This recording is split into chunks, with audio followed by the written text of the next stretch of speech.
Así que también los cristianos, los creyentes, necesitamos conectarnos con la vida y la misión de la iglesia. Saque sus cuentas. Junio de 1986. ¿Cuántos años? 36 años. ¿Me veo de 36 años? No, aquí con energía. Yadira dice, no. Fíjense que, ¿mandé? Ah, gracias. De 16. Tengo justo 36 años de haber nacido en Cristo Jesús. De haber llegado a Monjes, 403, Colonia Carretas, un predio que tenía un patio regular al frente con unos setos que hacían la división para saber que era una propiedad privada, de una calle clásica de Querétaro que se abre y se bifurca. Allí está una dicotomía, como para decir, de este lado, de otro lado, se hace algo ancha, un jardincito leve, empedrado como era Querétaro antes. Eli no le tocó conocerlo, Piedrétaro le decían, así le decían, porque todo está empedrado por todas partes, y la verdad que eso favorece hasta la situación de los mantos acuíferos subterráneos, que hoy pues el agua corre y se va, ¿no? Me gustaba, todavía hay calles empedradas. Justo llegando a ese templo, y incluso había bautismos ese día, muchos dicen bautizos, para diferenciarlo de un ritual, es bautismo, la inflexión, ahí se los paso el dato, ¿verdad? Bautismo, bautizo es el ritual, bautismo es la ordenanza bíblica. Y ahí nos vamos todos puntualizando. Ese día hubo bautismos y me iba yo a bautizar, no lo sabía porque ese día yo recibí a Jesús, ese día puse mi fe en Cristo. Ese día le pregunté al que estaba hablando conmigo, oye, y veíamos de un segundo piso al patio trasero que todavía no estaba construido un templo, ¿me puedo bautizar? Me dice, pues déjame, le pregunto al pastor. Y le preguntaron a Jimmy Lee Logan si yo me podía bautizar, siendo que en ese momento había recibido a Cristo, y ese día me bauticé.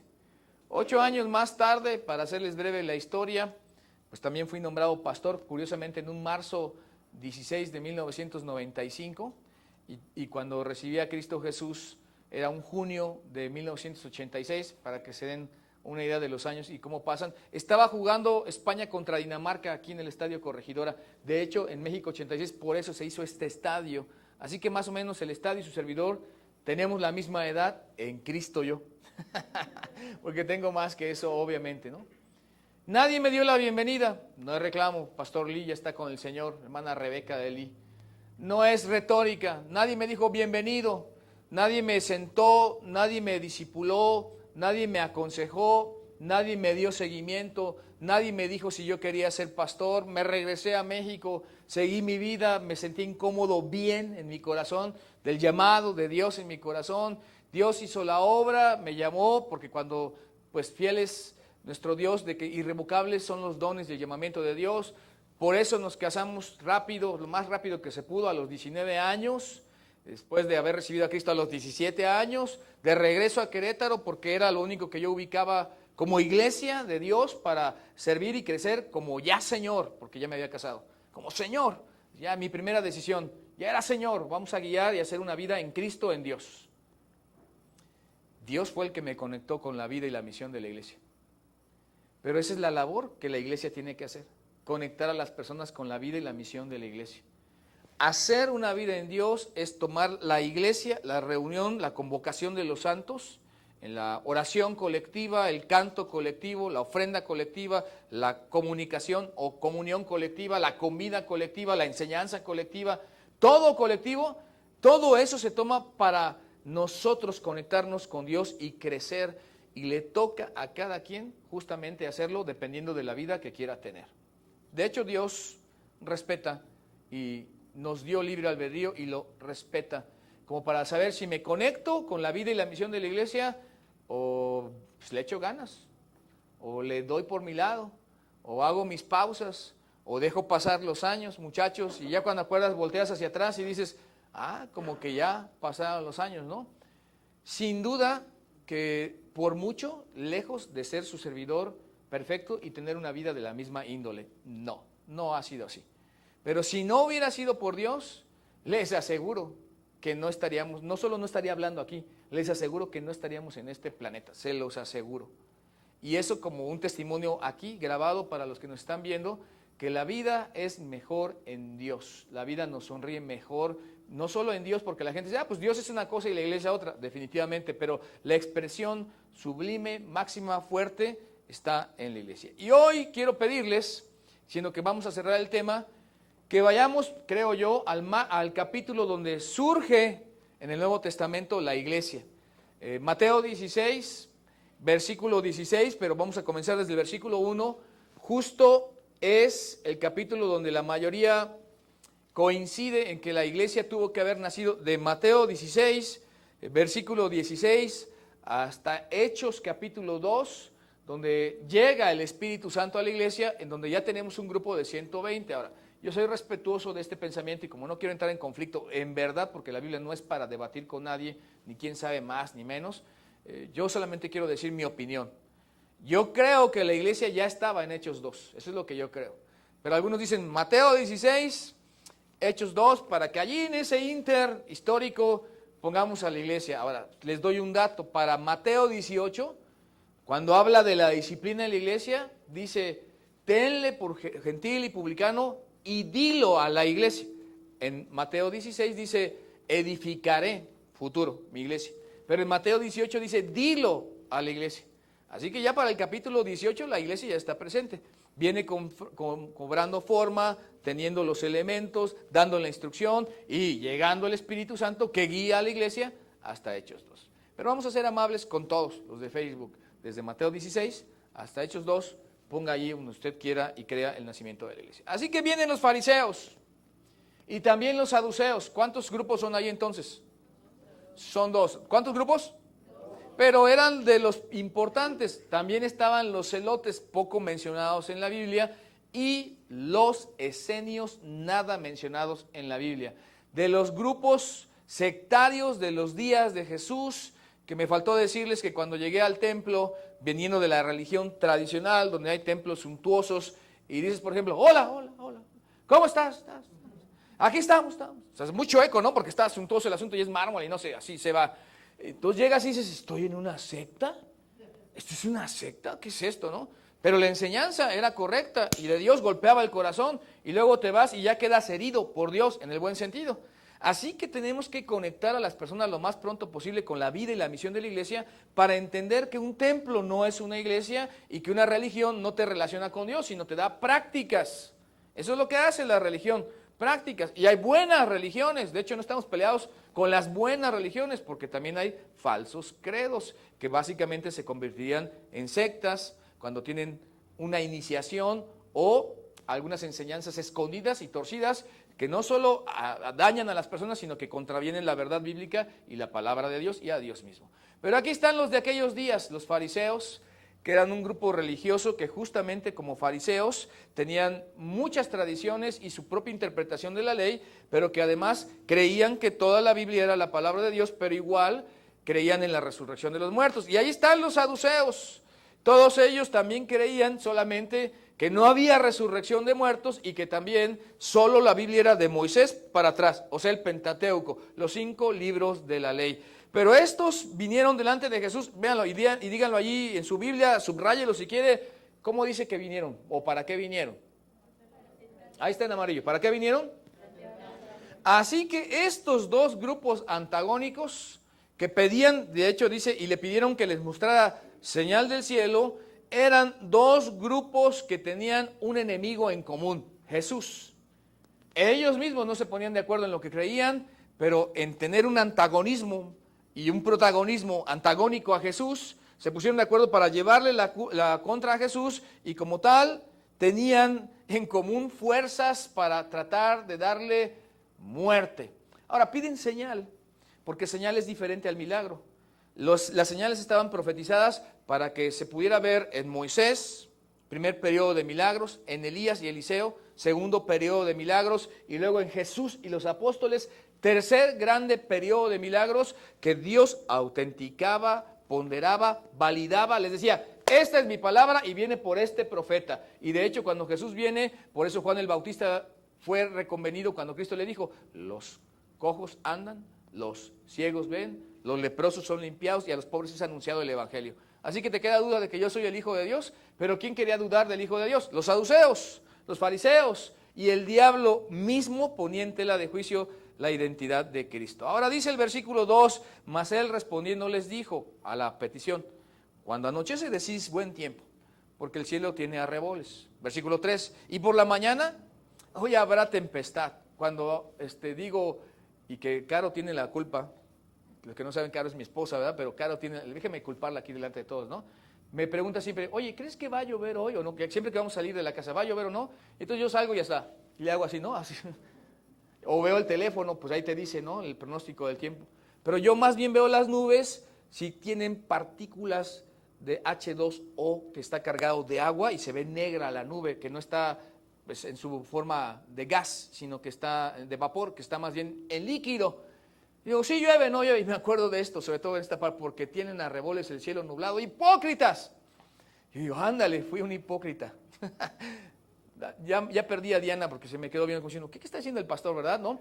Así que cuando yo pronostico que va a llover, pues me acuerdo de esta porción, y Jesús les dice a los que distinguen las señales del clima, porque tienen arreboles el cielo nublado, y dicen va a llover, hipócritas que sabéis distinguir el aspecto del cielo, más las señales de los tiempos, no milagros, señales, no podéis, porque Jesús había hecho señales, prodigios, para que la gente creyera y viniera en pos de él. Sin embargo, Cristo, dice el versículo 4, la generación mala y adúltera, qué descripción. Generación no habla de un grupo de personas, no habla de una persona, no tiene que ver ni siquiera con una persona o familia en particular. La generación habla de las personas vivas en ese momento, todas ellas desde el más pequeño hasta el más grande, y que después pasaría esa generación. Demanda señal.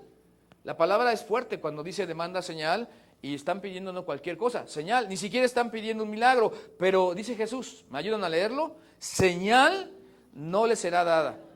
Eso es como para caerse, ¿qué? ¿Qué no se trata de creer? ¿Qué no se trata de que Dios haga lo que yo espero? Como algunos piensan que le pueden torcer la mano a Dios porque tienen sus conceptos de Dios con ellos o la bendición de Dios con nosotros. O sea, si Dios está contigo, no te enfermas. Si Dios está contigo, tienes coche. Si está Dios contigo, los que no tienen novia consiguen novia. Y los que no tienen novio consiguen. Si Dios está contigo, o sea, tu concepto de Dios. Y cuando eso se ve frustrado, es, pues ese Dios no existe. Claro, ese Dios que concede caprichos, no. Porque Dios no concede caprichos de nadie de nosotros. ¿Han visto a un niño hacer un capricho y un berrinche, por cierto? ¿Sí lo han visto? Y dice, sí, pastor, y ese es mi hijo. No, pues espero que no, ¿verdad? Es mi hijo o mi hija el que hace esos berrinches. Y se tira y patalea y entonces sale al quite el pelón pelo rico. Mientras dura el pelón pelo rico se acabó el drama, ¿no? Se acaba el pelón pelo rico, sigue la paleta Tupsi Pop. ¿Todavía existe eso? Sí, ¿no? Sí, bueno. O si no, bueno, pues un pulparindo, ¿no? Ahí va. Ya le enseñaste el camino a tu hijo. Hace berrinche, le das lo que pide. Y entonces no sufrimos el momento como justo Dios hace con nosotros. Sufrir el momento de esperar nuestra madurez. Ahora, ayúdenme a leer el versículo 4 completo otra vez, y si alguien me puede conseguir un poco de agua, por favor. Versículo 4, ¿qué dice?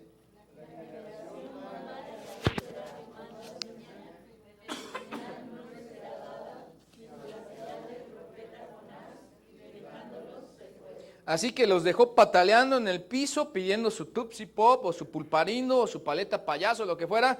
No voy a conceder los caprichos. Se fue sencillamente porque Dios no nos malcría, no nos hace gente nociva, sino que todo lo que hace, que a veces incluso nos incomoda, es para nuestro bien. Y lo que nosotros interpretamos como bendición, a veces justamente es completamente lo contrario, porque nuestra fe no crece en aguas pacíficas. Nuestra fe no se ve que crezca, que se estimule cuando el bolsillo está lleno. Sale, Liliana, así, acércamelo. Gracias, eso, Qué diligente, hija. Esto tengo. Gracias. A ver, voy a hacer un experimento a ver si esto sirve para hacer esto también. Sí sirvió. Bueno, no crece nuestra fe cuando nos va bien. De hecho, pasa exactamente lo contrario. Cuando te está yendo bien, lo que sucede es que, pues estoy bien. Entonces, ¿dónde está Dios? ¿Para qué necesito a Dios? Peor. Cuando me está yendo muy bien y no me enfermo y tengo dinero y todos me sonríen y me llevo bien con la gente y hay empleo, algunos comenzamos a pensar que podemos jugar a Dios en la vida de otros y ayudarles y ayudarnos a nosotros mismos como si fuéramos Dios. Así que en nuestro carácter caído, soberbio y autosuficiente, petulante, arrogante de hombres, seres humanos caídos, finitos, falibles, Dios necesita vulnerarnos un poquito y dejar que sintamos que nos hace falta Dios. Justo en donde nos encontramos todo el tiempo. Jesús se fue. Ahora, versículo 5, por favor. Bueno, no el 5 todavía. Estas preguntas. Ayúdenme a leer estas preguntas.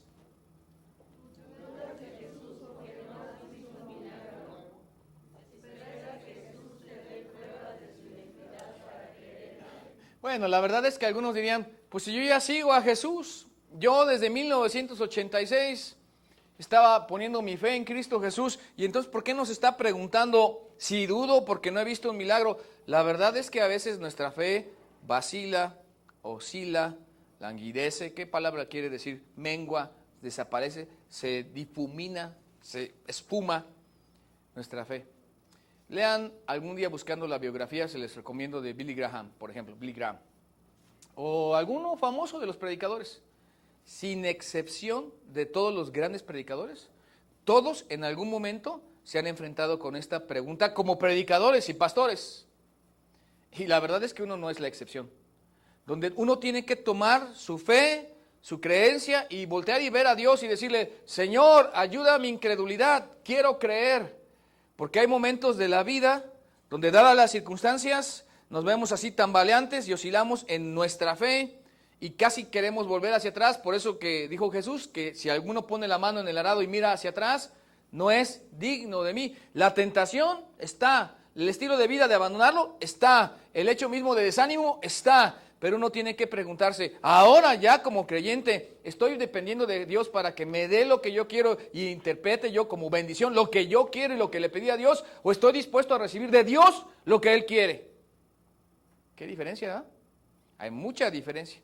Así que esperamos que Jesús nos dé pruebas de su identidad, pues eso lo hizo el diablo, ¿verdad? Si eres hijo de Dios, si eres hijo de Dios. Y justamente es lo que el diablo siempre hace, poner en tela de duda tu identidad y nuestra vinculación con Dios de una manera directa. Demandaban señales cuando realmente en su corazón habían propuesto no creer en Jesús. Y por eso Cristo, como sabía que ni aún con milagros habrían de creer, decidió no hacer milagros allí entre ellos. Ahora sí, el versículo 5, y estamos describiendo cosas en torno a la iglesia, alrededor de conectar a las personas con la vida y la misión de la iglesia. Hay problemas, hay grupos sectarios, hay gente antagónica, hay gente enemiga, hay gente que no entiende, y dice, llegando sus discípulos al otro lado, se habían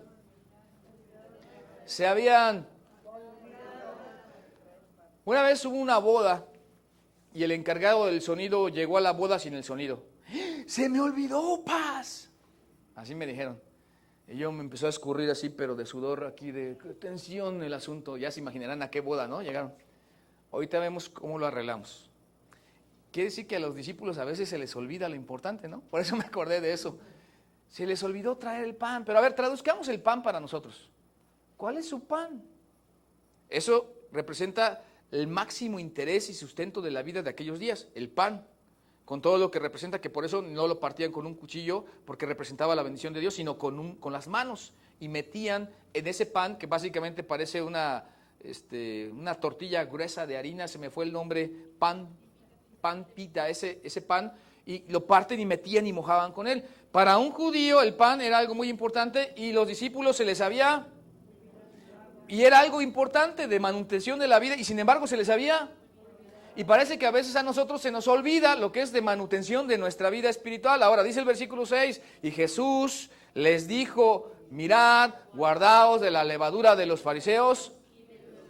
Así que aquí hay una comparación, esa es una figura retórica, tiene que ver con una situación no material. es espiritual. Los hombres tenemos nuestra óptica de las cosas y Dios tiene su propia óptica. Los hombres normalmente hacemos a un lado a Dios para que no interfiera en nuestra óptica de vida, cuando esta óptica de vida no se ve beneficiada con Dios por lo que yo quiero que Dios haga en mi vida. Y Dios dice, lo que te conviene en la óptica es que te duela, es que te quiten, es que te esperes, es que aprendas a sufrir un poquito para que el orgullo se desvanezca, seas más dependiente de mí en alguna manera. Pero nosotros insistimos en a veces incluso mezclar ambas cosmovisiones, si me permiten la palabra, ambas visiones, y decir, puedo opinar de lo que debería ser la obra de Dios. Tengo mi camino particular como hombre para pensar de lo que quiero ser y hacer, pero además ahí interfiere la obra de Dios. Por lo tanto, Dios, la iglesia debe ser, y los predicadores deberían tener,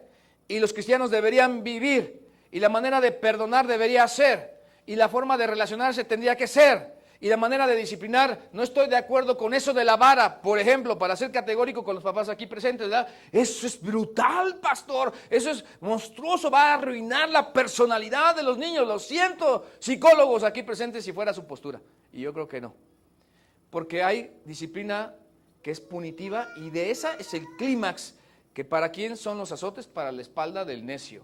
Eso enseña la Biblia. Pero nosotros tenemos una mejor idea de lo que debe ser y estamos pagando las consecuencias. De hecho, cuando hablamos de la profecía, debes saber que en los postreros tiempos habrá hombres amadores de sí mismos, avaros, vanagloriosos, soberbios, infatuados, y sigue la lista y dice, y también hijos desobedientes a los padres. Y entonces se levanta un niño y dice, ahí está, papá, yo estoy cumpliendo la profecía, porque soy desobediente, ¿verdad? No, pues puede ser la excepción. No puedes ir con la corriente. Guardaos de la levadura de los fariseos, que creían que lo sabían todo, y de los saduceos, que creían que lo sabían todo. Tenían ambas posturas, pero habían encontrado un enemigo en común y unieron fuerzas para arremeter contra él. Sin embargo, los dos grupos estaban completamente equivocados en su postura y en su postura, pero también en el antagonismo contra Cristo. Estaban completamente equivocados, por donde quiera que le viéramos. Dice el versículo 7, ellos pensaban dentro de sí. A ver, ¿me ayudan a leer el versículo 7? Ellos pensaban dentro de sí. Está hablando de la levadura de los fariseos y luego dicen, Cristo echa indirectas.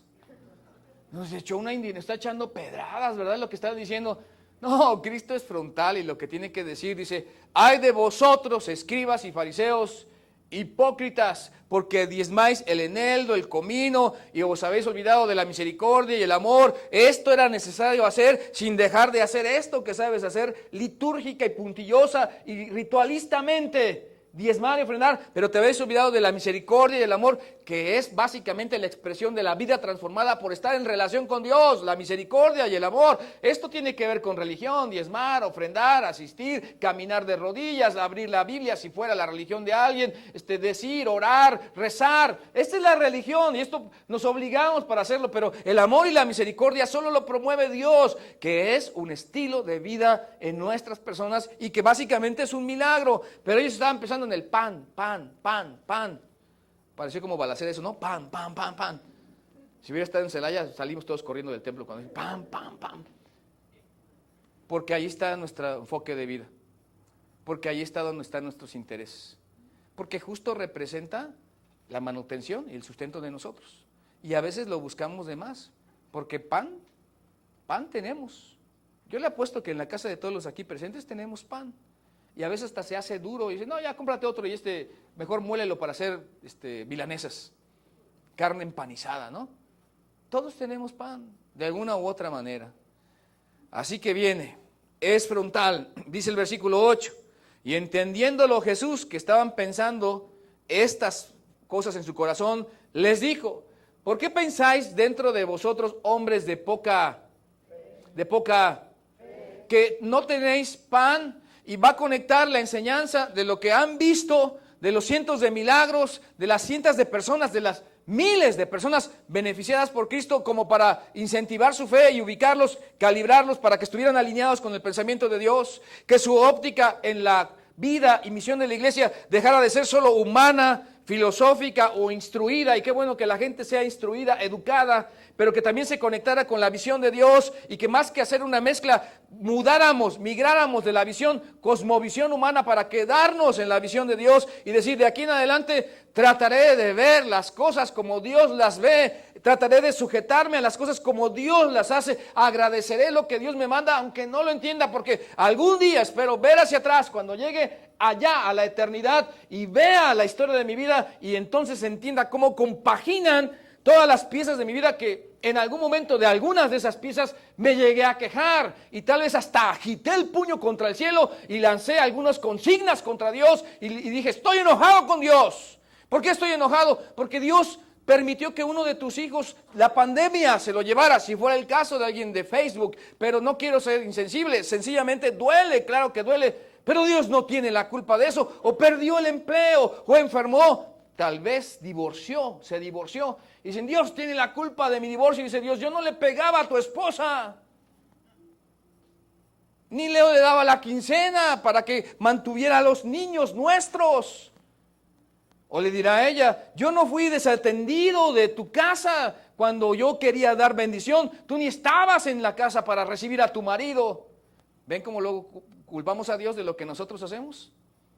Malas decisiones. Hombres de poca fe, nuestra vida desde que nacimos, cuando dimos, coñac, perdón, pero coñac, vive el niño, qué bonito, sobre todo si fueron y me vieron a mí, qué bonito niño, ¿verdad?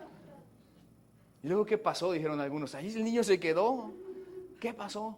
Hasta mis 53 años que tengo hoy. Sí tengo 53, claro, sí, ¿verdad? Ok, bueno, es que ya sabe mejor que yo cuántos tengo, ¿no? ¿53? ¿No son 52? Ya me quiero quitar los años. Ha sido bendición.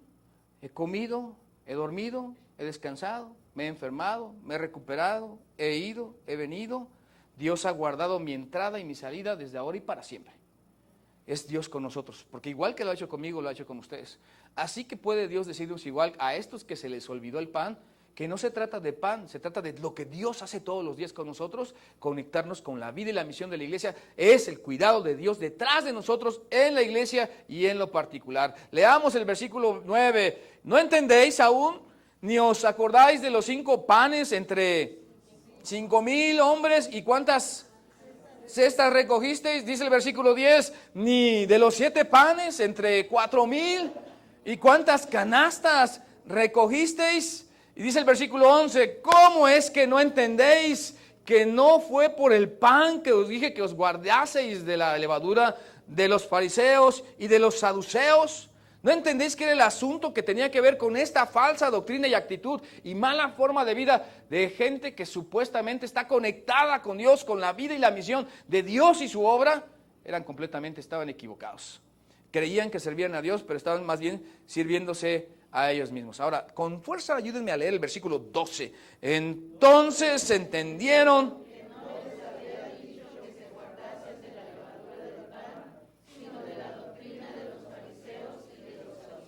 La razón, aquí en esta lámina que sigue, una pequeña cantidad de maldad puede afectar a una multitud. A ver, la palabra que está en amarillo, ¿cuál es? Hay niveles. Hay niveles. Una cosa es equivocarse. Lo siento, 2 por 8, 32. Me equivoqué, ¿no? Puede ser que no te sepa las tablas, ¿no? 2 por 8, 16. Pero cuando dices, voy a ir y nos vamos a ver y les voy a dar y vamos a obtener y nadie se va a dar cuenta y voy a tener ganancias. Dinero mal habido de algún trato malsano. Eso no es una equivocación. Eso es pecado planeado. Eso es. Tiene otro nivel. Pero hay otro nivel. El de matemáticas y el error o el del negocio mezquino, malsano, elaborado en lo oscurito, dicen hoy los políticos, ¿no? Otro nivel es que le vaya mal, que se acaben, que se muera, que caiga un rayo del cielo y que los consuma. Dios, yo quiero ser el instrumento por el que tú castigues a toda esta gente. Qué piadoso, ¿no? Se llama maldad. Cuando alguien busca el mal de alguien, no es error, no es pecado, es maldad. Y es justo lo que tienen los escribas y los saduceos, maldad. Ahora, cuidémonos nosotros, Porque a veces pensamos, ¿cómo esta pequeña falta insignificante que nadie va a saber, intrascendente, que solamente fue una vez en la vida y ya no lo vuelvo a hacer? ¿Cómo va a trascender a mis hijos? ¿Cómo va a afectar a mi esposa? ¿Cómo va a tener que ver con mi matrimonio? ¿En qué le va a afectar a la iglesia? ¿Qué tiene que ver con la iglesia? Si yo tengo en secreto estos secretos que he secreteado todo el tiempo y que ahí me la llevo tranquilo, ¿verdad? Y después sale a la luz. Y claro, los cristianos así medios rígidos y fariseos, no hay nada oculto, que no vaya de salir a la luz. Esa es una retórica que la verdad no funciona así. No es así el asunto. Dios no es un verdugo que se asuma desde su balcón para ver quién es el que pecó y dice, aquí hay un Tiburcio, ¿no, verdad? Bueno, Tiburcio, ¡tras! Garrotazo, te portaste mal, porque no hay nada oculto que no haya de ser manifiesto. Dios no trabaja así. Dios da misericordia y gracia, a diferencia de nosotros. Pero los hombres, los seres humanos, tenemos maldad. Ahora, dice el versículo 13, cambio en el contexto de conectar a las personas con la vida y la misión de la iglesia. Va a surgir la iglesia, Cristo viene caminando entre enemigos, entre discípulos, entre niños en la fe, entre gente inmadura, y les está afinando para que se calibre. Y dice aquí el versículo 13, viniendo Jesús a la región de Cesarea de Filipo, preguntó a sus discípulos. ¿A quiénes les preguntó? Diciendo, ayúdenme a preguntar, ¿quién dicen los hombres? Así que está yendo de las calles, de la murmuración, de los comentarios de la gente, como ahorita en 5 de febrero, ¿a quién cree? ¿Y cómo está? ¿Y se puede pasar o no se puede pasar? O sea, estás midiendo y no estás yendo realmente a lo concreto todavía. Estás midiendo cómo están, dice la gente, las aguas. Y Cristo quiere llevarlos de lo general, que importa, a lo más importante, que es lo particular. Ahora, ellos contestan entonces. Ellos dijeron, unos Juan el Bautista, otros, dice el versículo 14, Elías, y otros Jeremías o alguno de los profetas. Ese es el punto de vista de la gente común. Discúlpeme si está alguien ahí que diga, yo coincido con eso de la gente común. Pensamos en gente común, gente que no asiste a la iglesia, gente que no tiene ninguna creencia, gente que podríamos de pensar en la gente común como alguien que no tiene ninguna tendencia doctrinal en ningún sentido y no tiene ninguna relación ni interés con Dios. Gente común que sí, uno de los profetas, pero aquí estamos hablando de la vida religiosa y cúltica de los israelitas que tenían desde Moisés en Deuteronomio 18 la profecía de un rey, Jesús, el emancipador, pero que primero sería un Mesías sufriente como rey y luego reinante, y luego en Daniel capítulo 9 varios versículos que habla de ese rey, que después habría un príncipe que lo enfrentaría, y está hablando ahí del final del Armagedón y de la guerra del valle de Megido, etcétera, que es profecía, y que algún día estudiaremos profecía aquí, versículo por versículo, tal vez Apocalipsis, para que tengamos un contexto de lo que está pasando. Y estos judíos estaban esperando no a un Mesías que sufriera, no a un Mesías que los guiara espiritualmente, sino a un Mesías que los favoreciera política y económicamente. Justo un Dios de capricho, como los fariseos que dicen, así es Dios, o los saduceos, así es Dios, o la gente, así es Dios. Ahora los cristianos decimos, es que mi Dios me bendice así, así, y así, y así. Y dicen que en homilética esto no se debe de hacer, lo que estoy haciendo. O sea, ser muy relativo. Fíjese más específico. Dios me bendice si mi esposo me pide perdón. Y si no te pide perdón, ya Dios no te bendice, pues la culpa es de tu esposo, no de Dios. ¿Qué culpa tiene Dios del corazón duro de tu esposo? Por ejemplo, ¿no? Por eso ellos estaban en su capricho de su visión humana, no entendiendo la conexión que había aquí con Dios. Y de hecho, dice el versículo 15, y Él les dijo, ¿y vosotros? Así que no hagan lo que hizo, ¿quién fue Platón con Sócrates? Eso hizo Platón con Sócrates. Se escondía en lo que Sócrates decía Platón. Cada vez que escribía Platón, decía, Sócrates dijo, Sócrates enseñó. Estas barbaridades de la república perfecta, de la casta gobernante, la casta obrera y así, las tres castas que conforman una sociedad en la república perfecta de Platón, dice, es que es lo que dijo Sócrates. Entonces mucha gente dice, es que la gente, eso es lo que cree, es que los cristianos, eso es lo que hacen, eso es lo que anda en boga. Y dice Cristo, tú, a ver, vamos a personalizarlo. Y vosotros, ¿cómo sería para personalizarlo nosotros? Y bueno, eso ya fue así, categórico. Y nosotros, y yo, ¿quién digo que es Jesús para mí? ¿Quién es Cristo para mí, para los muchachos, para los jóvenes aquí presentes? ¿Quién es Jesús de Nazaret para mí? ¿Quién es Dios en la carne para mí? ¿Qué ha significado? ¿Una religión? ¿Una tradición? ¿Un pasatiempo? ¿Un maestro? ¿Un rabino? ¿Un buen hombre? ¿Alguien que se inventaron? ¿Un loco? ¿Un lunático? Porque le dijeron, lunático, demonio tienes. ¿Un bastardo? Porque le gritaron bastardo. ¿Quién es Jesús para mí? Esto es muy personal. Y cuando hemos hablado de la vida y la misión de la iglesia, justo podemos decir, como anda tu fe, anda a la iglesia. Como anda tu economía, anda a la iglesia. Como anda tu servicio, anda a la iglesia. Como anda tu compromiso, anda a la iglesia. Porque dice, oigan, ¿y cómo les va ahí en la iglesia? ¿Les va mal? Pues claro que nos va mal. No vienes al templo, no asistes, andas de iglesia en iglesia, apenas ves algo que no te gusta y te vas a otra iglesia. Es que el pastor Víctor hoy nos gritó demasiado. Pongan a Néstor, por favor, él no grita tanto. Gracias a Dios, ¿verdad? Que debe de haber todo en una iglesia. Y aquí hay otros dones y talentos que van a surgir para complementar la obra de nuestro Dios. ¿Vosotros quién decís que soy yo? Ahora, versículo 16, nace la iglesia. Aquí está la frase, Jesús sabe que es el momento del alumbramiento del proyecto de Dios para ahora conectar a sus discípulos con la vida y la misión de la iglesia. Dejando atrás a los saduceos, a los fariseos, dejando los olvidos de los discípulos y la falsa perspectiva de lo que debe ser la vida y ciñéndose a la perspectiva de Dios. Aquí está la base que los edificadores, la piedra del ángulo que los edificadores desecharon, llegó a ser cabeza del ángulo, la base máxima y la piedra inamovible, basal. Respondiendo Simón Pedro dijo, tú eres el Cristo, el Hijo del Dios viviente.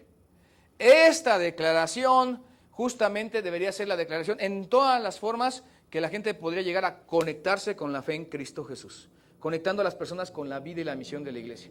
Si alguien no se ha conectado con este hecho en no solo creer o saber o haber escuchado o haber participado de una religión, haber sido instruido en algún credo, si no llega el momento en el que tú eres el Cristo, Señor, acuérdate de mí, Jesús, hijo de David, ten misericordia de mí. Y Cristo decía, ¿qué cosa pides? Señor, que recobre la vista. Vete, tu fe te ha salvado. Primero, tu fe te ha salvado y andando en el camino recuperó la vista. Y cada persona que se acercó a Cristo invocó el nombre de Dios, invocó el nombre de Cristo. Debe haber un momento, amigos de Facebook, que tú le pides a Cristo que te salve. Debe haber un momento en que tú, aunque siempre hayas creído, le dices, Dios, confío en ti para mi salvación. Debe haber un momento en el que le pides perdón y en ese momento te apropias de la salvación, habiendo recorrido el proceso de la fe que es conocimiento, sé, he practicado, asentimiento. Verdaderamente el Hijo de Dios es el Salvador, el único que puede perdonar los pecados,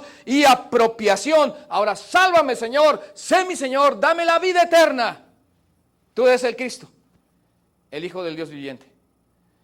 Y entonces Cristo dice, bienaventurado. Entonces respondiendo Jesús le dijo, bienaventurado eres Simón, hijo de Jonás, porque no te lo reveló carne ni sangre, sino mi Padre que está en los cielos. Porque nadie puede venir a Jesús si no le fue dado por el Padre. Toda la gente que llega a Cristo Jesús, Dios fue allanando el camino, la gente estuvo orando y luego vino el día de la visitación. Eso está en Primera de Pedro, el capítulo 3, me parece, o 2, cuando consideramos las buenas obras de los buenos cristianos en el día de la visitación. O sea, cuando Dios trae a cuenta todo el cúmulo de lo que se ha depositado del Evangelio en mi vida por testimonio de otros o por predicación. Y entonces digo, soy perdido, necesito a Cristo, Señor, sálvame. Ese es el día de la visitación y ese día es diferente para todas las personas. Como quisiéramos empujar a la gente a entrar por la puerta, porque ancha es la puerta y espacioso el camino que lleva a la perdición, y angosta y estrecha la que la lleva a la vida. Y quisiéramos meter a todos por ahí, pero es una fila donde la gente tiene que caminar voluntariamente y tiene que madurar su fe en Cristo Jesús. Y para eso está la iglesia, para tomarnos el tiempo de vivir para Cristo, para que la gente haga fila y entre suavemente. Urge, hay prisa, pero así son las cosas. Para madurar la salvación de la gente tiene que ser voluntariamente. No hay manera de obligar a nadie a entrar. Yo no puedo lograr la fe de nadie. Yo he visto cientos de personas decir, yo le abro mi corazón a Cristo, y luego yo pregunto, ¿dónde están? Tal vez he visto miles, hermanos, amigos, he visto miles de personas. ¿Dónde están? Ah, pues es que están en las otras iglesias. Ah, bueno, pues si están allá, qué bueno, ¿no? Pero en general, ¿dónde están? No están, porque no han puesto su fe en Jesús realmente. No están aquí ni en ningún otro lado. Un cristiano necesita estar con la familia de Dios. Por eso hay que conectar a las personas. Ahora, de bienaventurado, vamos a ver un cambio dramático y Cristo le dice y asienta las bases de lo que es su iglesia. Y yo también te digo que tú eres Pedro, y eso es del griego Petros, y sobre esta roca del griego Petra, piedra, edificaré mi iglesia y las puertas del Hades no prevalecerán contra ella. El infierno, la condenación, la muerte, los ataques, las pruebas, el pandillerismo cristiano, los pandilleros cristianos, porque hay pandilleros cristianos. ¿De qué está hablando el pastor? Los que son terroristas cristianos, todo lo que va contra la iglesia, no podrá contra la iglesia. Y no estamos hablando de un edificio rentado en este caso, estamos hablando de las personas en Cristo Jesús. La muerte misma no podrá contra ellos. Si estamos en Dios, estamos en Cristo, en Dios, seguros y guardados por Dios. Así que Petros es masculino, Petra femenino. Petro habla de Pedro el hombre, Petra habla de la verdad femenina, que Cristo es el Hijo de Dios, el Dios en la carne para salvarnos a cada uno de nosotros. Ahora, versículo 19, y nos perfilamos al final. En Celaya se comen pacharelas. En Querétaro, ¿qué se come para ir a comer ahorita? Ni tienen hambre, ¿verdad? Ya se quedaron así que... Y estoy haciendo un contraste, enchiladas queretanas con papitas así, eso, muy bien. Y a ti te daré las llaves del reino de los cielos, y todo lo que atares, noten que estoy dándole énfasis por lo amarillo, atares en la tierra será atado en los cielos, y todo lo que desatares en la tierra será desatado en los cielos. La iglesia, guiada por la palabra suya de Dios, la Biblia y el Espíritu Santo, ambas en una actitud espiritual, son la máxima autoridad en la tierra. Todo lo que la iglesia decide y todo lo que la iglesia no acuerda, Dios lo respeta en el cielo. Ese es el contexto. Las llaves del cielo no son los llaveros que yo traigo de los templos de Celaya y de aquí, de mi casa. No, las llaves del reino es esto que estoy haciendo. Predicar, hablar del evangelio, que Cristo Jesús murió, fue sepultado y resucitó al tercer día para la justificación de nuestros pecados, todo aquel que en él cree. Eso son las llaves del reino. Y de ahí, de Pedro en adelante, todos los creyentes pueden usar las llaves del reino, y no vean a Pedro con un tremendo llavero. A ver, llegó Víctor Alviso. ¿Cuál es la mansión para Víctor Alviso? Ábranle este cuate. Ya llegó. Y dicen, no, pues ya llegó, pues ya han llegado otros que sí valen la pena. Ya llegó, ya pues que le pase, ¿no? De panzazo llegó porque es cristiano nada más. Y pues es un decir, ¿no? Por la gracia de Dios iremos al cielo. No vean a Pedro así con un llavero y decir, la llave, no, pues no es portero. Pero la gente así lo ha interpretado, ¿no? Versículo 20, entonces mandó a sus discípulos. Este es paradójico, es contradictor. ¿Qué mandó? Que a nadie dijesen que era, porque ellos mismos no lo entendían, porque ellos mismos no estaban conectados, porque ellos mismos no podían dar algo que no tenían, porque ellos no tenían la madurez y la estabilidad como discípulos conformados. Ahí estaba todavía Judas. Pedro todavía iba a negar al Señor Jesucristo. Algunos iban a ser esparcidos el día que prendieran a Cristo, iban a correr como débiles y endebles discípulos y hombres, y yo hubiera corrido sin duda también, porque es fácil hablar de lo que ellos hicieron. Seguramente lo hubiéramos hecho igual. Sencillamente el tiempo y la maduración de sus personas todavía no estaba en plenitud, así que era momento de esperar mientras está la pandemia, esperar. Ahora que ya se fue la pandemia, esperar. Ahora que algunos cristianos han regresado, esperar a que algunos cristianos maduren y se comprometan, esperar a que Dios nos visite y nos venga de Él tiempos de refrigerio. ¿Quieren saber una actitud y una virtud cristiana que desplaza hábitos pecaminosos? La paciencia, esperar, aguantar, quedarse. Pero hay muchos que no han aguantado, que se han ido. Y se han ido no solo de este mundo, se han ido así, de ya no, yo ya no, como si eso fuera a gusto, el gusto de uno de nosotros, ¿no? Ahora entonces dice el versículo 21, entonces comenzó Jesús a declarar a sus discípulos, ¿me ayudan? Que le era necesario ir a Jerusalén.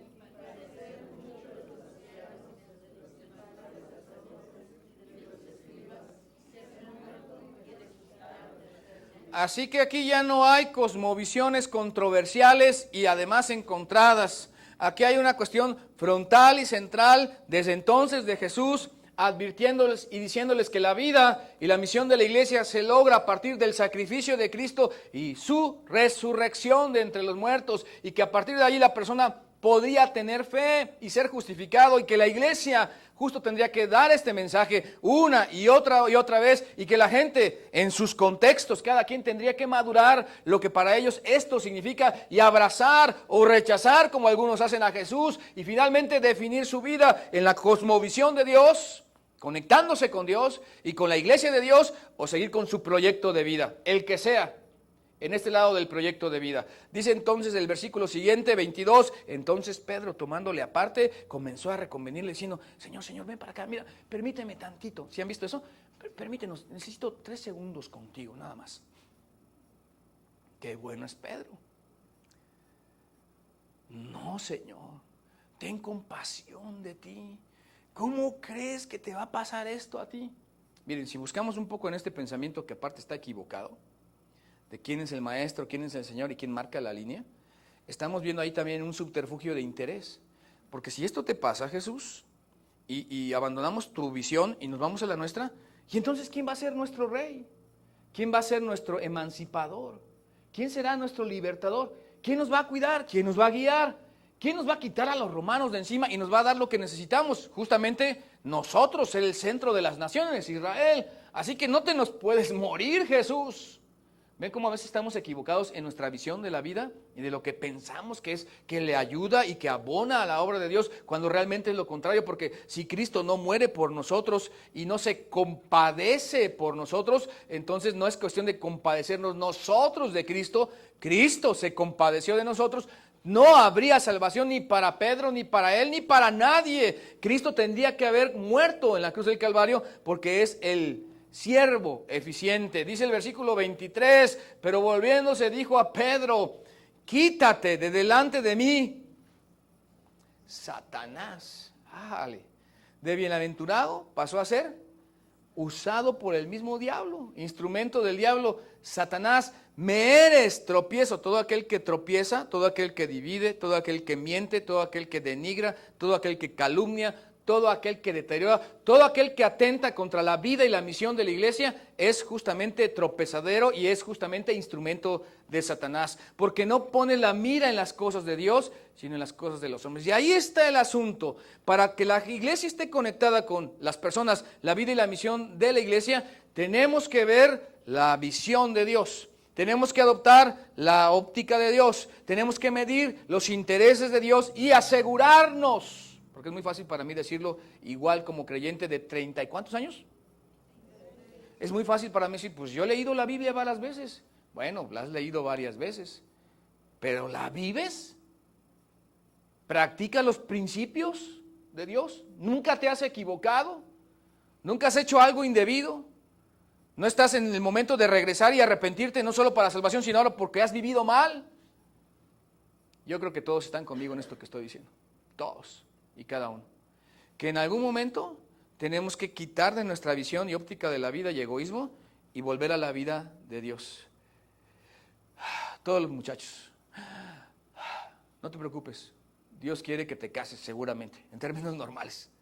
Dios quiere que tengas novio o novia. Dios quiere que tengas una carrera. No le estamos quitando las cosas humanas a todos. No estudias, no vayas, no veas ninguna película, no escuches ninguna radio, no vayas a ninguna fiesta. No, estamos diciendo que esto, la visión de Dios, es lo que debe regir nuestras vidas, y luego lo otro, en la medida en que esto lo permita, y déjeme decirlo así.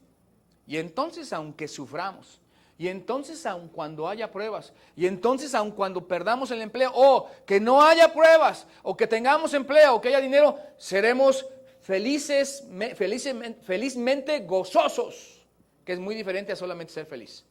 Porque luego vas feliz, triste, feliz, triste, feliz, triste, feliz, triste, decepcionado, decepcionada, ahora completamente derrotado y en el piso de la depresión. Feliz, triste, gozoso, aunque feliz, triste, gozoso en Dios. No tiene que ver con tener o no tener, tiene que ver con estar conectado con Dios y poner la mira en las cosas de Dios.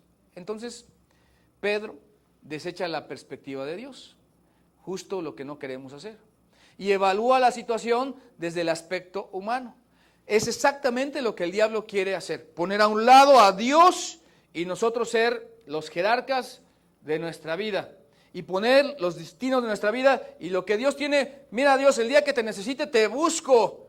Pero dice Dios, no, podemos hacer una vida y es más. Yo te creé para tener vida contigo y la iglesia es para que conectes a las personas con Jesús, con mi Hijo, y para que tengan vida eterna y para que vivan un pedacito de cielo aquí en la tierra, para que arranquen bendiciones del cielo, para que se lleven bien los unos con los otros. Es más, para que superen sus frustraciones y traumas y puedan vivir la gracia de Dios entre ustedes. Para eso está la iglesia. Dice el versículo 24, entonces Jesús dijo a sus discípulos, ¿me ayudan? Si alguno quiere venir en pos de mí, niéguese a sí mismo.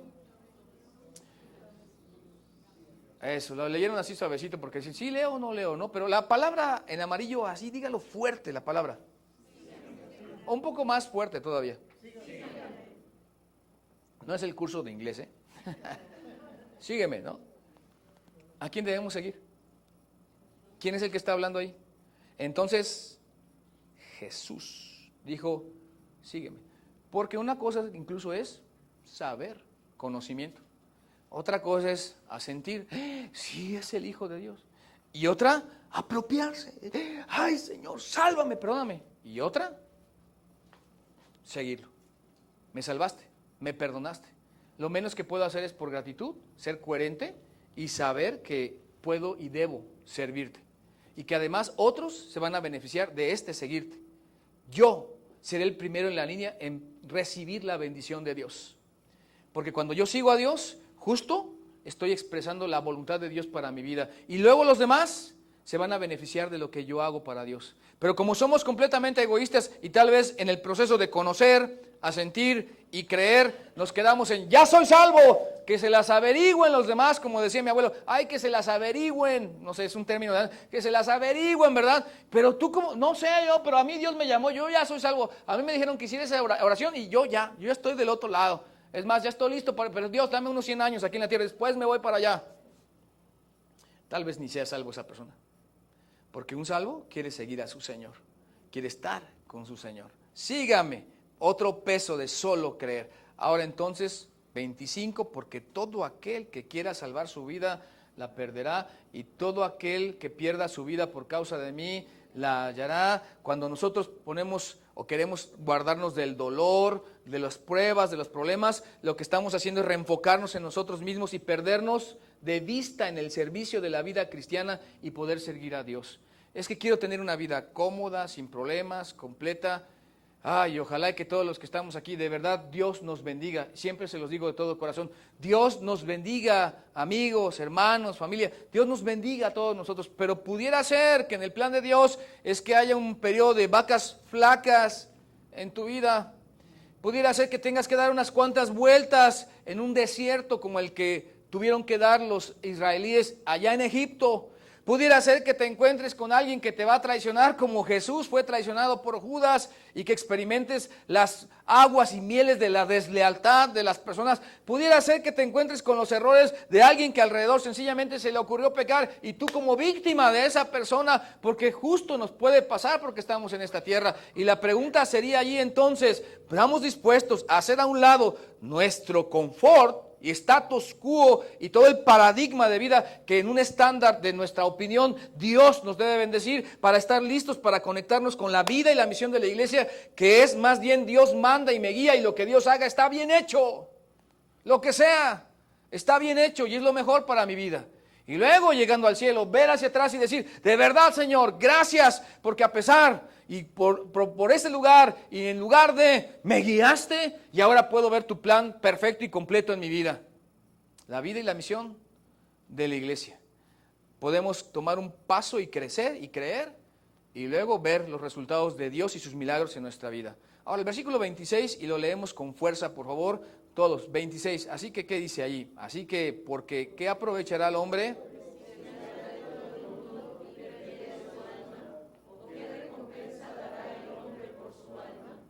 ¿Qué recompensa dará el hombre por su alma? Pues evaluemos todo lo que sucede desde la perspectiva eterna, que podemos avanzar a la siguiente diapositiva y evaluemos todo lo que sucede desde la perspectiva Miren, aquí en la congregación, gracias a Dios que tenemos hermanos cultivados, que han logrado un grado, pues no sé, ingeniería, medicina, una licenciatura, a lo mejor tal vez algunos se atreven a tener una maestría. Hoy muy al doctor, ya dejamos lo de licenciado, antes licenciado, señor licenciado, ¿no? Hasta el Chavo del Ocho creo que salía un programa, y usted licenciado, no, usted licenciado, pase usted licenciado, ya estaba, ¿no? Nos licenciábamos todos, ¿no? Ahora es doctor, y bueno, qué bueno que la gente diga, es que soy doctor, pues qué padre por ti. Digo, perdón, qué pastor por ti, o sea, ya somos de este lado, entonces ahora dice, qué pastor por ti, está muy a todo dar. Pero evaluemos todo desde la perspectiva de Dios, desde la perspectiva eterna, porque aunque yo sea licenciado, o tenga un doctorado, o otro diplomado, o haya pasado por, de todas maneras ignoro todo esto, que Dios sí tiene control de él, y que justamente es lo que a los hombres nos resta en la vida, el pensar que esto nos la resuelve cuando Dios tiene todo esto, para decir, la vida de iglesia, la vida de fe, la vida de obediencia, la vida de humildad, la vida de congregarse, la vida de leer, la vida de dar, la vida de servir, la vida de tener una comunidad de fe, la vida de influirnos para bien los unos a los otros. Esa es la perspectiva de Dios, porque Dios nos creó y sabe cómo estamos cableados y lo que necesitamos para precisamente suplir esas necesidades que de otra manera nos perderíamos. Aquí solo leamos versículo 27 y nos vamos al final, porque el Hijo del Hombre vendrá en gloria, en la gloria de su Hijo, porque el Hijo del Hombre vendrá en la gloria de su Padre con sus ángeles, y entonces pagará a cada uno conforme a sus obras. Sigamos leyendo. De cierto os digo que hay algunos de los que están aquí que no gustarán la muerte hasta que haya venido, hasta que hayan visto al Hijo del Hombre, porque al final de los tiempos habrá un juicio y todos nosotros daremos cuenta de lo que hayamos hecho en la carne, sea bueno o sea malo. Apliquemos ahora lo estudiado y leído en la visión de Dios de lo que es la iglesia, su vida y su misión y todo lo que está alrededor, de donde nos pone, no solo en cuestión de aceptar a Jesús, sino seguir a Jesús para expresar el plan de Dios eterno para nosotros primero y en favor y beneficio de los que no conocen al Señor, donde tal vez el peso principal hoy debería caer en los muchachos aquí presentes, todo el potencial que tienen para servir a Dios y que lo están haciendo. Gracias por servir a nuestro Dios. Así pues, dice, si pues habéis resucitado con Cristo, ¿qué palabra está allí? Buscad las cosas de arriba, donde está Cristo sentado a la diestra de Dios. ¿Cuál es el resumen de eso? Colosenses capítulo 3, una iglesia, la de Colosas, que ya está la iglesia ahora puesta, pero que ahora Cristo le habla de manera directa a través del apóstol Pablo. Debes buscar las cosas de arriba. Estamos aquí en la tierra y mientras caminas aquí, fíjate dónde pisas, pero busca las cosas de arriba, y eso es un cambio de conducta. Versículo 2, las recomendaciones, poner la mira en las cosas de arriba. Así que nuestra óptica, nuestra visión no es nuestro camino, sino la óptica y la visión eterna de Dios para ver hacia arriba y, claro, vigilar aquí donde piso para que no tenga un tropiezo y un descalabro, pero tengo que ver lo eternal antes que lo temporal. Versículo siguiente, razón, porque habéis muerto, y todo cristiano es un muerto en Cristo, y vuestra vida está escondida con Cristo en Dios. ¿Dónde estamos? ¿Con Cristo? En Dios. De verdad, no es alarde, pero de verdad. Si yo te doy la mano aquí con una moneda de 10, ahí donde está el güero, no vino el güero, ¿verdad? Pero aquí, y le digo, si me abres la mano es tuya, güero. Puede que la abra por el interés de los 10. Pero si meto esta mano en esta mano, no le hace que haga pesas a Alex, no le hace que levante. Esto no lo abre ni por nada, a menos que me dé un machetazo. Esto lejos ilustra lo que Dios tiene en nosotros. En Cristo, en Dios. Seguridad, identidad, pertenencia, dirección, conectando a las personas con la vida y la misión de la misión y la vida de la iglesia. Seguridad, identidad, pertenencia, dirección, protección. Eso está aquí, en Dios, en la iglesia. No está en otro lado. Hay ahí paliativos, o sea, cosas que de momento te dan algo, pero no es real. Aquí está.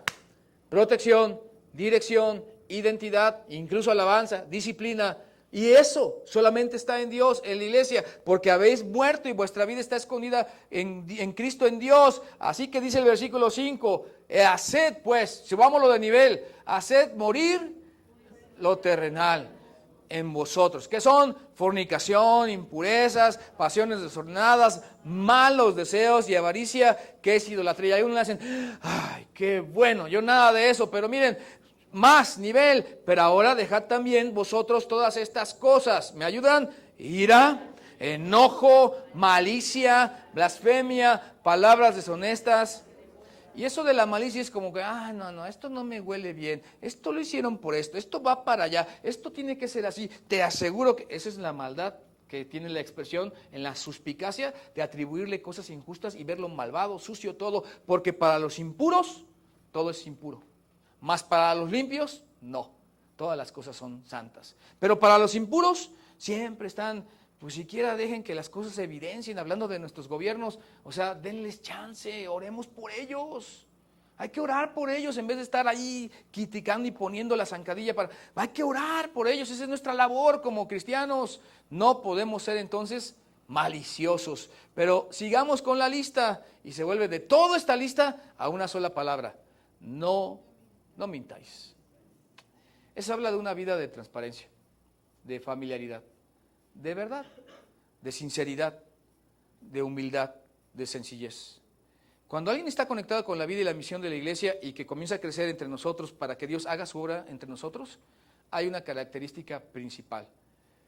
Os haré como, que si no os hicieres como niños, no podéis ver el reino de los cielos. ¿Cómo es un niño? Transparente, familiar, honesto, sincero, dúctil, maleable, moldeable. Y eso es lo que somos nosotros en Cristo Jesús. Somos niños, sinceramente hablando, humanamente hablando, físicamente hablando, vueltos a nacer, para que Dios diga, de aquí en adelante ya no vas a mentir, ya no vas a vivir una mentira, así que no exageremos, ni pasemos un rumor, ni hablemos de un chisme, ni mucho menos digamos verdades que calumnian la vida de las personas, porque hay chismes que son verdades, hay chismes que son verdades, no todos los chismes son chismes. Mentiras, pues, hay chismes que son, pero nosotros no tenemos que estar pasando, esa no es nuestra labor, esa es la labor del diablo, hay que despojarse del viejo hombre, dice el versículo 10, y revestidos del nuevo hombre, el cual conforme a la imagen del que lo creó, se va renovando hasta el conocimiento pleno. Versículo 12, vestidos pues, me ayudan como escogidos de Dios, santos, amados, de entrañable misericordia, de benignidad, de humildad, de mansedumbre. Así que cuando tienes a una persona paciente, sabes que tienes a una persona conectada con la vida y la misión de la iglesia y que por lo tanto es resistente. Y todo lo que hacéis, sea de palabra o de hecho, hacedlo todo en el nombre del Señor Jesús, dando gracias a Dios por medio de él. ¿Qué manera de Pablo conectar todo lo que Cristo hizo con la vida y la misión de la iglesia para que una iglesia, Colosas y ahora Conexión Vida Querétaro, sepa que todo tiene que ser hecho para el nombre del Señor? No es para Víctor Alviso. Menciono los nombres que estamos aquí porque servimos a Dios, ¿no? Pero no es para Néstor, ni para los pastores que hayan venido o que algún día vengan y los pastores, no es para nosotros. Estamos haciendo una obra importante para el nombre del Señor Jesucristo. Y nosotros somos el referente allá afuera y esta es la frase que nos tendría que caracterizar. Dar honor a Jesús en todo lo que hagamos. Dar honor a Cristo. Así que, puestos en pie, les animo a vigilar aquí la cámara que se está grabando nada más, pero les animo a ponerse en pie y hacer ahí un espacio para orar y leer estos dos últimos versículos, este versículo, y todo lo que hagáis. Así que Pedro, no te equivoques, voy a padecer por causa de ustedes y voy a morir y ser crucificado. Así que saduceos, no les voy a dar señales, las que ustedes piden, porque no es lo que ustedes creen, sino lo que es. Y fariseos, ni se pongan de acuerdo para atentar contra la iglesia, porque finalmente me voy a levantar de entre los muertos, porque sí hay resurrección de entre los muertos. Y ustedes, discípulos, no se trata del pan, se trata de que poca levadura leuda toda la masa. Así que vamos a dar un mensaje contundente en el sentido de que todo lo que hagas sea para el Señor, porque esta visión de la vida y la visión de la iglesia es la completa, es la entera, es la que hace a los hombres realizarse como personas y nos logra felices. Pero esta otra, vívela y más bien adecúala a lo que Dios quiere para que no gobierne tu vida y te pierdas de lo que Dios quiere. No dejes lo bueno por lo óptimo. La vida y la misión de la iglesia, con este solo reto: permitir que Jesús sea el Señor de nuestras vidas. No es un funeral, porque esto es una celebración, independientemente del tono del mensaje en este día, que cierra nuestra serie conectando a las personas con la vida y la misión de la iglesia, pero justo es lo que nos hace falta a todos. Qué palabra esa, ¿no? Permitir. Bueno, Jesús dice: venid a mí, todos los que estáis trabajados y cargados, y yo os haré descansar. O ved a mí todos los términos de la tierra y ser salvos. En ese sentido, la Biblia y Dios es un Dios de invitación. Por eso, permitir, un infinitivo de decir: ¿vas a dejar que Jesús sea el Señor de tu vida? O en el proceso de la fe será: ok, sí, creo en Jesús, lo he escuchado históricamente. Tal vez sí, puede ser que sí sea Dios. Y por lo tanto asiento que hizo milagros y que de parte de Dios vino, nacido de la Virgen María, para salvar al mundo. Bueno, consideraría aceptarlo y ponerle mi fe en Él y seguirlo. ¿Seguirlo? ¿Estás seguro que seguirlo? ¿Vas a permitir que Jesús sea el Señor de tu vida? Eso es conectarte con la vida y la misión de la iglesia. Si no nos estamos siguiendo a Jesús, entonces retrocedamos las líneas. Puede que sea un verdadero salvo en Cristo, pero vivo como si fuera un religioso, porque los religiosos, después de aceptar la historia de Jesús, creen que verdaderamente es Dios, pero no le reciben en el corazón, ni menos le siguen. ¿Dónde estamos parados? ¿Somos de los que estamos aquí después de haber creído, o somos de los que seguimos a Jesús? Lo cual implica amar, orar, leer, servir, dar, ayudar, amar sobre todo con misericordia, como justo Dios nos pide que hagamos. Y ahí está el desafío. Una sola cosa para un sermón tan largo en esta mañana. ¿Quieren cerrar sus ojos si gustan? Inclinar su rostro y orar, pidiéndole a Dios, a partir de la realidad que cada quien, incluso nuestros amigos de Facebook, estén y no viviendo, si es de la gente que históricamente sabe de Jesús, o de los que después de creer históricamente en Jesús, reconocen que es el Hijo de Dios y que es el único Salvador del mundo, y que ahorita en este instante quisiera pasar de esos dos puntos del recorrido y proceso de la fe a decir: confío en ti, Jesús, me apropio de la salvación. Hoy lo tomo como el día en que nazco espiritualmente, justo porque te invito a entrar en mi corazón y yo a confiar en ti. Pero si alguien ya estaba allí, igual hoy lo lleva a otro nivel y dice: sí, he creído y de hecho te he servido a mis términos y en mis formas, pero hoy te sigo, Jesús. Me conecto plenamente con la vida y la misión de la iglesia. Y si es así en el corazón, que las prioridades cambien, que la vida cambie y que Dios nos bendiga. Señor, te rogamos que así lo hagas en Cristo nuestro Señor. Amén.